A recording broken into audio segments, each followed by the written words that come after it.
Good morning students, how are you. आज के lecture में हम लोग नेक्स्ट पॉइंट देखेंगे। जैसे लास्ट लेक्चर में हमने स्टार्ट किया था इलेक्ट्रॉनिक कॉन्फ़िगरेशन इन पीरियड्स, तो वो पॉइंट को कंटिन्यू करते हुए हम आगे अगले वाले पॉइंट भी आज देखते चलेंगे।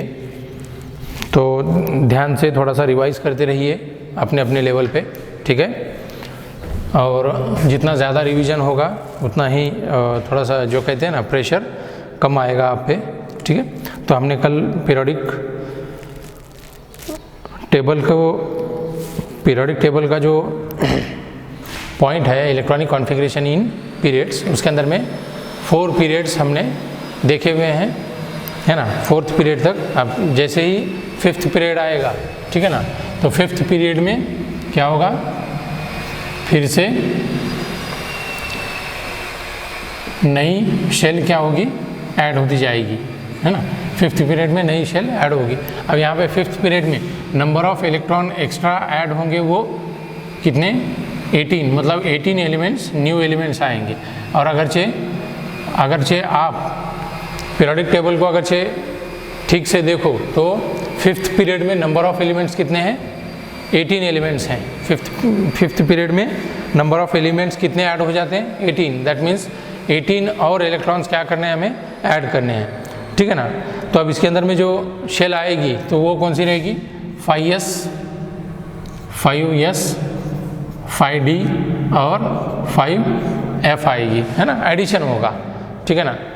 5s भी बनेगा, 5s 4d, ऐसे 5s 4d और 5f आएगा आगे सक्सेसिव। और ऐसे ही 6th और 7th जो हमारे पीरियड्स हैं उसके अंदर में भी करस्पॉन्डिंग क्या होगा, आगे ऐड होते चलेंगे। मतलब वैलेंस शेल में इलेक्ट्रॉन्स क्या होते चलेंगे, ऐड होंगे। जैसे यस में होंगे फिर p, d और f, ऐसे ही सक्सेसिव आगे कंटिन्यू होते चलेंगे, ठीक है। तो ये इलेक्ट्रॉनिक कॉन्फ़िगरेशन था पीरियड्स में। अब वैसे ही इलेक्ट्रॉनिक कॉन्फ़िगरेशन ग्रुप्स में भी होगा, ठीक है ना। लेकिन अब ग्रुप्स में क्या होगा कि यहाँ पे क्या हो रहा था, जब पीरियड नंबर बदल रहा था तब शेल क्या हो रही थी, ऐड हो रही थी, है ना। जैसे 4th पीरियड में, जैसे फर्स्ट में देखें तो 1 थी, सेकंड में आएंगे, सेकंड ग्रुप में सेकंड पीरियड में आएंगे तो नई शेल आ गई, 5th पीरियड में आएंगे तो नई शेल आएगी। लेकिन जैसे ही शेल कहाँ पे ऐड होगी, स्टार्ट वाले एलिमेंट को, है ना। और वही कंटिन्यू पीरियड्स में उसी शेल में क्या होंगे, सब शेल में इलेक्ट्रॉन ऐड हो रहे थे। लेकिन अब अगर से ग्रुप्स की बात करें, इलेक्ट्रॉनिक कॉन्फ़िगरेशन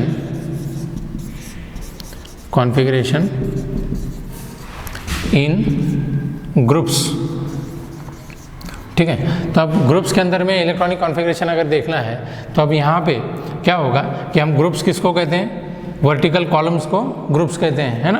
तो अब ग्रुप्स के अंदर में जो भी एलिमेंट आएगा, सक्सेसिव एलिमेंट, है ना, मतलब ग्रुप्स के अकॉर्डिंग बता रहा हूँ। मतलब हाइड्रोजन अगर चाहे तो नंबर ऑफ शेल क्या रहेगी, 1 रहेगी।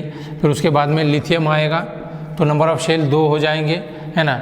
फिर सोडियम आएगा तो नंबर ऑफ शेल 3 हो जाएंगे। फिर पोटेशियम आएगा, नंबर ऑफ शेल 4 हो जाएंगे। तो मतलब जैसे जैसे ग्रुप चेंज होगा वैसे वैसे शेल क्या होती जाएगी, ऐड होती जाएगी, है ना। वैसे वैसे क्या होगी, शेल क्या होगी, ऐड होगी। फिर वो शेल के अंदर में क्या होते हैं, इस टाइप के सब शेल्स होते हैं, S, P, D and F। ये क्या है, सब शेल्स हैं। और शेल कौन से होते हैं, जहाँ पे ये वाले इसको शेल बोल सकते हैं, है ना, ठीक है। फिर ये आगे जैसे जैसे देखेंगे, ये फर्स्ट शेल, सेकंड शेल, है ना। फिर उसी के अंदर में हम लोग क्या देखते हैं, शेल के अंदर में फर्दर सब शेल बोलते हैं, ठीक है ना। ये फर्स्ट शेल हो गई, ये सेकंड शेल, फिर सेकंड शेल में S और P, थर्ड शेल में S, P और D, फिर 4th शेल में S, P, D, है ना। ऐसे ही कंटिन्यू क्या करना है, हमें ऐड करते चलना है, S, P, D, F, ऐसे 5th में S, P, D, F, ऐसे, ठीक है। तो ग्रुप्स के अंदर में क्या होगा कि जैसे ग्रुप में, है ना, एक एलिमेंट को अगर से देखें तो शेल क्या होती जाएगी, एक एक्स्ट्रा शेल ऐड होती रहेगी, ठीक है। ओके, चलिए D एंड F कहाँ पे आ जाते हैं, 4 और 5th में D एंड F आ जाते हैं, है ना। 4 से लेके 12 तक D एंड F आ जाते हैं, ठीक है। 4 से लेके चलिए 4 to 12 है ना। In groups 4 to 12 the D and F are introduce है ना। ओके, तो ये कंटिन्यू क्या होता रहेगा, इलेक्ट्रॉनिक कॉन्फ़िगरेशन उनका चलता रहेगा। ठीक है, ग्रुप्स में भी इलेक्ट्रॉनिक कॉन्फ़िगरेशन निकाल सकते हैं हम लोग। ठीक है ना, जैसे मान लो ग्रुप 1 अगर चाहे हैं तो ग्रुप 1 के अंदर में मान लो कि हमने लिथियम ले लिया, सोडियम ले लिया, है ना। तो ग्रुप्स के अंदर में क्या होगा, जैसे एग्जांपल आपको बताता हूँ। ग्रुप 1 में जनरल इलेक्ट्रॉनिक कॉन्फ़िगरेशन क्या होता है, NS1 होता है ना। ग्रुप 1 में जनरल इलेक्ट्रॉनिक कॉन्फ़िगरेशन क्या होता है बच्चों, NS1 है ना। यहाँ पे मैं ग्रुप लिखता हूँ। ठीक है, ग्रुप क्या करेंगे हम लोग, 1, ये 1 जनरल इलेक्ट्रॉनिक कॉन्फ़िगरेशन क्या लिख सकते हैं, NS1। ठीक है, अब इसके एग्जांपल अगर से देखना है तो क्या दे सकते हैं, जैसे मान लो लिथियम ले लिया हमने, क्या ले लिया, लिथियम। तो इसका एटॉमिक नंबर कितना है बच्चों, 3। कितना है, 3, एटॉमिक नंबर 3। अब इसका इलेक्ट्रॉनिक कॉन्फ़िगरेशन अगर से देखना है तो 2 इलेक्ट्रॉन कहाँ चले जाएंगे, फर्स्ट शेल में। ठीक है, तो ये होगी कौन सी, सेकंड होगी, मतलब इसको लिख सकते हैं हम लोग 2s1। क्या लिख सकते हैं इसको, 2s1। ठीक है ना। n बताता है शेल नंबर, है ना, और ये s ब्लॉक में आएगा, है ना। Number of electron outer shell में कितने हैं, 1, है ना। तो वही 1 यहाँ पे बता रहे हैं। ठीक है, अब ऐसा और एक एग्जांपल कौन सा देख सकते हैं, सोडियम के बारे में। सोडियम हैविंग एटॉमिक नंबर कितना है बच्चों, 11। तो अब 11 के बाद में हम क्या देख सकते हैं, नियॉन के बाद सोडियम आएगा, है ना। तो यहाँ पे हम लोग क्या कर सकते हैं, लास्ट जो डिसाइडिंग इलेक्ट्रॉन होगा वो थर्ड शेल में जाएगा, तो इसको लिख सकते हैं 3s1, है ना। मतलब ये भी ग्रुप फर्स्ट बता रहा है, क्या बता रहा है, ग्रुप फर्स्ट। ठीक है, और पीरियड बता रहा है थर्ड, ये बताएगा ग्रुप, है ना, ये बताएगा पीरियड, और ये बताएगा ब्लॉक। समझ में आ रहा है, ये क्या बताएगा बच्चों, पीरियड, ये बताएगा ग्रुप, और ये बताएगा ब्लॉक, है ना। जैसे लिथियम सेकेंड पीरियड में आएगा, है ना, फर्स्ट ग्रुप में आएगा और यस ब्लॉक में आएगा। ऐसे ही एग्जांपल बता सकते हैं, जैसे 1 2 3, है ना। और उसके बाद में 4 to 12, जैसे मैंने कहा आपको 4 to 12 में क्या होगा, डी एंड एफ सेल आगे इंट्रोड्यूस होते जाएंगे 4 to 12 तक। ठीक है, ग्रुप्स की बात कर रहे हैं हम लोग। ओके, ऐसे ही कर सकते हैं। ओके, तो ये इलेक्ट्रॉनिक कॉन्फ़िगरेशन हो गया ग्रुप्स के अंदर में। तो अब नेक्स्ट आगे बढ़ते हैं हम लोग और देखेंगे इलेक्ट्रॉनिक कॉन्फ़िगरेशन इन 4 ब्लॉक्स। अब आगे देखेंगे इलेक्ट्रॉनिक कॉन्फ़िगरेशन इन 4 ब्लॉक्स। जैसे हमने देखा है या बताया कि इलेक्ट्रॉनिक कॉन्फ़िगरेशन जो हम देखते हैं पीरियोडिक टेबल में, तो जनरल इलेक्ट्रॉनिक कॉन्फ़िगरेशन पीरियड्स और ग्रुप्स में हमने देखा। लेकिन जैसे मॉडर्न पीरियोडिक टेबल या long form of periodic table देखते हैं तो उसके अंदर में हमने जितने भी 118 एलिमेंट्स हैं, तो 118 एलिमेंट्स को कैटेगराइज किया है 4 ब्लॉक में, है ना। मतलब उनको डिवाइड करके हमने क्या किया है, क्लासीफाई कर दिया।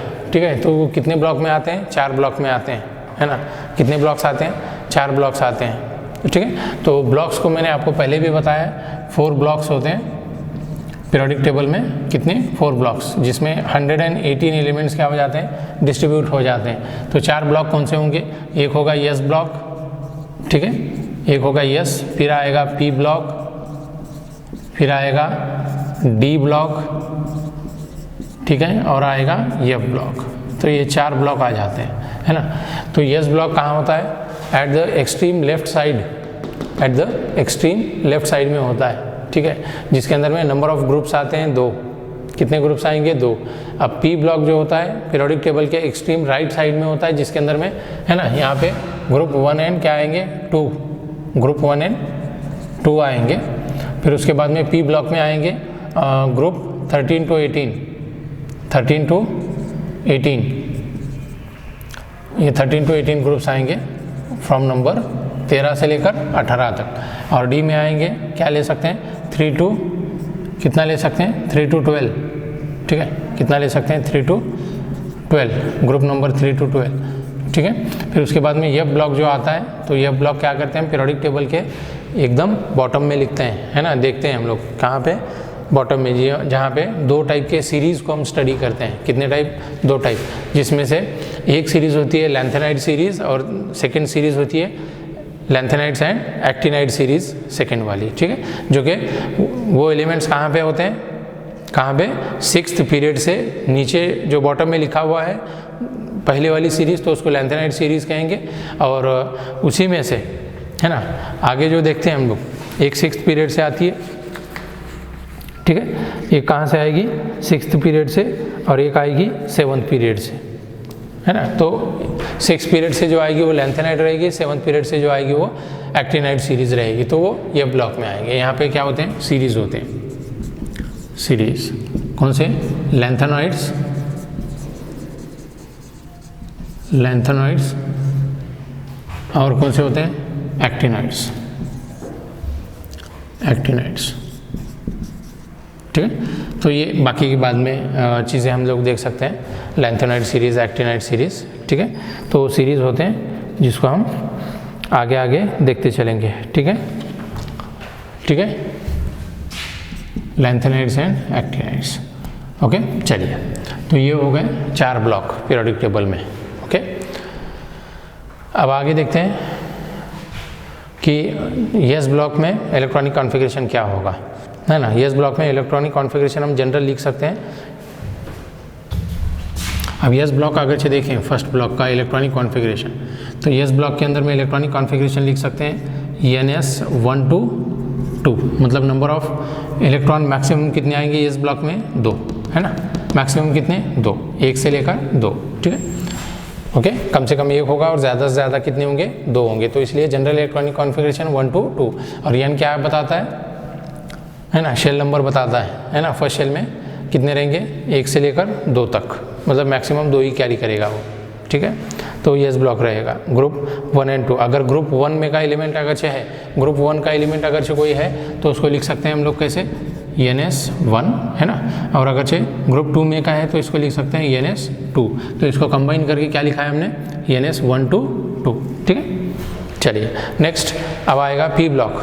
अब कौन सा ब्लॉक आएगा, P ब्लॉक आएगा, ठीक है। तो P ब्लॉक को इलेक्ट्रॉनिक कॉन्फ़िगरेशन जो लिखते हैं हम लोग P ब्लॉक के लिए, P ब्लॉक, तो इसको लिख सकते हैं, क्या लिख सकते हैं बच्चों, NS, बोलो, NS क्या रहेगा, NS1 to 2, NP1 to 6, NS1 to 2 and NP1 to 6। या तो यहाँ पे ऐसे करता हूँ, NS1 to 2 करने के बजाय, क्योंकि ये पहले ही फिलअप होगा, तो इसलिए डायरेक्टली हम क्या लिख सकते हैं, 2, NS2 NP1 to 6। आ गया समझ में, है ना, ठीक है। अब जैसे P ब्लॉक का अगर से कोई एलिमेंट अगर से लेना है तो वैसे कर सकते हैं हम लोग। जैसे मान लो कि हमने फ्लोरीन ले लिया, या क्लोरीन भी ले सकते हैं, है ना।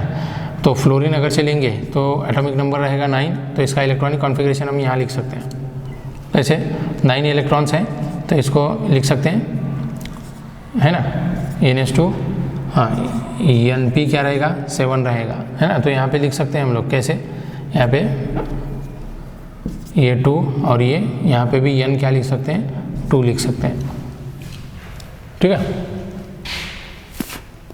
अच्छा, यहाँ पे चीज़ याद रखो कि यहाँ पे हमने क्या लिया है, 2, और ये सॉरी क्या हो गया, यहाँ पे ऐसे लिख सकते हैं, सॉरी देखिए 1s2 2s2 और ये 2p5, है ना। मतलब पहले शेल में जाएंगे 2 इलेक्ट्रॉन मैक्सिमम कैपेसिटी, और सेकंड शेल में की कैपेसिटी होती है कितने इलेक्ट्रॉन्स की, टोटल 8 इलेक्ट्रॉन्स की। तो 8 में यहाँ पे कितने इलेक्ट्रॉन्स हो रहे हैं, 2 और 5 7, है ना। ये सेकंड शेल ही चल रही है, क्योंकि यहाँ पे भी 2 है, यहाँ पे भी 2, सेकंड शेल ही चल रही है। फर्स्ट की कैपेसिटी 2 हो गई, फर्स्ट सब शेल की। अपने यहाँ पे सेकंड शेल की कैपेसिटी होती है मैक्सिमम 8 की, तो यहाँ पे है 2 और 5 7, और फर्स्ट शेल की 2, ठीक है। तो ये यहाँ पे मैंने लिखा है NS2 आ गया, मतलब N क्या बताएगा, शेल नंबर। तो ये फर्स्ट की ये 2 हो गए। अब NP1 to 6, यहाँ पे N मतलब 2 होगा, P है ना, यहाँ पे 2 चले गए यस में। तो अब P की कितनी होती है मैक्सिमम 6 तक, यहाँ पे हैं कितने, P में 5, 6 से 1 कम है, ठीक है। अब ऐसे ही अगर से हम दूसरा अगर से देखना चाहें तो वो भी कर सकते हैं, ओके। P ब्लॉक में कौन से आते हैं, ग्रुप 13, 14, 15, 16, 17 एंड 18 एलिमेंट्स आते हैं, ठीक है। ग्रुप P ब्लॉक में कितने, फ्रॉम 13 to ग्रुप 18, जैसे मैंने यहाँ पे लिखा है ग्रुप 13 to 18, ठीक है। अब जैसे अगरचे आप देखना चाहें ऑक्सीजन, है ना, ऑक्सीजन अगरचे देखना चाहें हम लोग, तो ऑक्सीजन एटॉमिक नंबर होता है 8, है ना, तो इसको लिख सकते हैं 1s2, 2s2, क्या लिख सकते हैं 2p4, है ना। तो यहाँ पे क्या हो गया, यहाँ पे देखो, यहाँ पे कितने यस की कैपेसिटी 2 हो गई, है ना। सेकंड में जब यस आएगा तो उसकी भी कैपेसिटी 2 ही रहेगी, मतलब यस सबशेल की कैपेसिटी मैक्सिमम 2 ही होती है, और पी की कितनी होती है, पी की कितनी होगी बच्चों 6 होती है, लेकिन यहाँ पे कितने हैं 4, मतलब उससे कम है, तो इसलिए हमने लिखा है P1 to 6, है ना, 1 से लेके 6 तक हो सकते हैं। तो यहाँ पे कितने हैं 4, यहाँ पे कितने देखिए 5, तो ऐसे डिस्ट्रीब्यूट कर सकते हैं। मतलब अगर शेल की कैपेसिटी अगर फर्स्ट शेल की अगर देखें 2 और सेकंड शेल की कैपेसिटी, मैं शेल और सब शेल में बता रहा हूँ, शेल की कैपेसिटी अगर फर्स्ट अगर शेल की देखें तो कितनी आएगी 2, सेकंड की आएगी, है ना, कितनी रहेगी 8, है ना। फिर वैसे ही 2, 8, फिर पीरियोडिक टेबल को वैसे ही देख सकते हैं हम लोग, 2, 8, 8, 18, ऐसे थर्ड में आएगी 8, फोर्थ में आएगी 18, फिफ्थ में आएगी अगेन 18, 2, 8, 8, है ना, 18, 18, यहाँ पे कितने आएंगे 32, 6 में 32 और 7th में भी 32 आ सकते हैं। मैक्सिमम कहाँ तक हो सकते हैं 32 तक, ठीक है। तो ये हमने देखा, ओके। चलिए तो आगे बढ़ते हैं।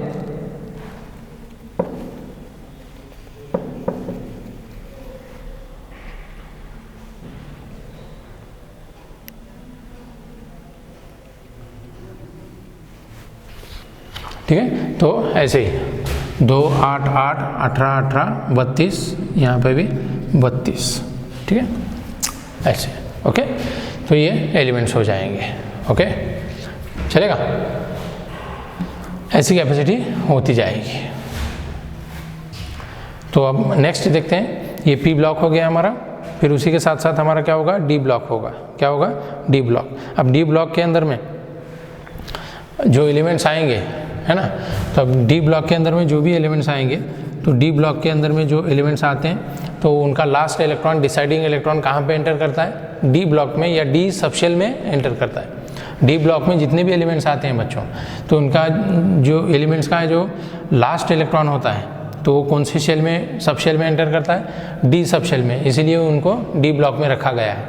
मतलब लास्ट इलेक्ट्रॉन जो सबशेल में आएगा उसी ब्लॉक में उसको रखेंगे। जैसे यस अगर सबशेल में आता है तो यस ब्लॉक में जाएगा, पी अगर सबशेल में आता है तो पी ब्लॉक में जाएगा, डी सबशेल में आता है तो डी ब्लॉक में, और यफ सबशेल में आएगा तो यफ किस में रखेंगे, हम यफ ब्लॉक में रखेंगे। बात समझ में आ रही है बच्चों, ठीक है। तो यहाँ पे हम लोग देख सकते हैं, ठीक है, बात समझ में आ रही है, ठीक है।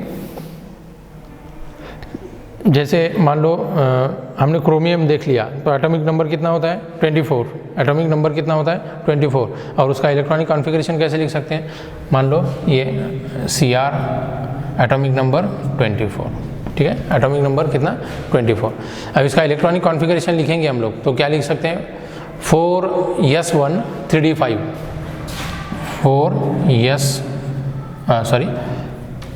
4s1 3d कितना हो सकता है 5, 4s1 3d 5, ठीक है ना, 4s1 3d 5 लिख सकते हैं, 4s1 3d 5, है ना। ऐसे नहीं लिखेंगे हम 4s2 3d 4, ऐसे नहीं, इंस्टेड ऑफ, है ना, ये ऐसे लिखेंगे, ऐसे नहीं लिखना है, कैसे 4s2 3d 4, क्योंकि यहाँ पे आपको अबूज प्रिंसिपल फॉलो करना पड़ेगा। जैसे मैंने आपको बताया था, अबूज प्रिंसिपल में क्या होता है, इलेक्ट्रॉन कैसे हायर से लोअर एनर्जीज ऑर्बिटल्स में डिस्ट्रीब्यूट होते हैं, वही मैंने आपको बताया था। मतलब falling of electron in various orbits according to Aufbau principle, क्योंकि इलेक्ट्रॉन का डिस्ट्रीब्यूशन हम किसके अकॉर्डेंस करते हैं, अबूज प्रिंसिपल के अकॉर्डेंस करते हैं, अबूज प्रिंसिपल, ठीक है। ये डी में हो गया, ठीक है। तो डी में ये चीज़ें समझ में आए, है ना। तो यहाँ पे डी ब्लॉक में 4s और 3d जो सबशेल्स होते हैं, 4s और 3d, तो ये कैसे होते हैं, कैसे होते हैं, हाफ फिल्ड होते हैं, पूरे फिल नहीं होते, हाफ फील्ड होते हैं। आ गया समझ में? डी ब्लॉक में हाफ फील्ड इलेक्ट्रॉन्स होते हैं, सब शेल्स होते हैं। ठीक, अब आगे अगर जब हम बात करें तो है ना, तो इन्हीं को ऐसे भी लिखा जाता है n-1। डी ब्लॉक को कैसे लिखते हैं बच्चों? n-1d, है ना, n-1 क्या लिख सकते हैं? D subshell, n-1d subshell, n-1d subshell, ऐसे। ठीक है, तो ये जनरल इनका डिस्ट्रीब्यूशन है, इलेक्ट्रॉनिक, है ना, डिस्ट्रीब्यूशन ऐसे। अब देखेंगे यह ब्लॉक के अंदर में। अब यह ब्लॉक के अंदर में क्या होता है? n-1 n-1 है ना, उसको ऐसे करूँ, यहाँ पे थोड़ा सा f को लिखूँगा मैं। तो f को लिखने के लिए क्या करूँगा? तो यह ब्लॉक का इलेक्ट्रॉनिक कॉन्फ़िगरेशन जो होगा, आउटर इलेक्ट्रॉनिक कॉन्फ़िगरेशन, तो उसको लिख सकते हैं n-2 n-2 है ना, इंटू n-1 d02 क्या रहेगा? 1 0 2 1 and n-2 f2 n-1 f22 क्या रहेगा? 14, है ना, सॉरी कितना? 1 to 14, सॉरी 1 to 14, सॉरी, है ना। ये जनरल इलेक्ट्रॉनिक कॉन्फ़िगरेशन रहेगा किसका? ये ब्लॉक का, general outer electronic configuration of ये ब्लॉक। ठीक है, तो ये n-2 n-1 d02 1 and n-2 f2 1 to 14। ठीक है, ऐसे होंगे। ठीक है, तो ये होंगे f में। और दो सीरीज़ आते हैं जैसे मैंने बताया, ये ब्लॉक में एक होगी लैंथेनाइड सीरीज़ और दूसरी होगी actinide series. This series comes from, lanthanide series निकलती है कहाँ से? 6th पीरियड से, 6th पीरियड, और एक्टिनाइड सीरीज़ निकलती है 7th पीरियड से। ठीक है, 7th पीरियड से निकलती है। ओके, तो ये हो गया electronic configuration in 4 blocks, that is S block, P block, D block and F block. ठीक है, अब S ब्लॉक तो आपको पीरियोडिक टेबल के एक्सट्रीम लेफ्ट साइड में दिखेगा, P block extreme right side में दिखेगा। In between S and P block there is another block, it is called D block. ठीक है, and last at the bottom of periodic table there is another block, it is called F block. ठीक है, तो ये हमने देखा electronic configuration इन 4 blocks. ठीक है, आ गया समझ में? तो अब उसके बाद में हम लोग आगे देखेंगे कि ब्लॉक वाइज कैरेक्टरिस्टिक्स क्या होते हैं, मतलब स्पेशलिटीज़ क्या होती हैं। ब्लॉक वाइज अगर से एलिमेंट्स को हम कैटेगराइज अगर करें तो उनके कैरेक्टरिस्टिक पॉइंट्स क्या होते हैं एलिमेंट्स के, तो वो हमें देखना है। जैसे S ब्लॉक में, P ब्लॉक, D ब्लॉक और F ब्लॉक में characteristics of S block elements and characteristics of P, then D block and then characteristics of F block elements देखेंगे। बात समझ में आ रही है? ठीक है, तो इन चीज़ों को थोड़ा सा रिवाइज करते रहिए बच्चों, क्योंकि ये चीज़ें क्या होगी, हमें थोड़ा सा बहुत सारी चीज़ें हमें क्लियर करेंगे, है ना, क्लियर हो जाएंगी, बहुत सारी चीज़ें क्लियर हो जाएंगी। ठीक है, ओके, तो आज के लेक्चर को हम यहीं पे स्टॉप कर देंगे। ठीक है, थैंक यू।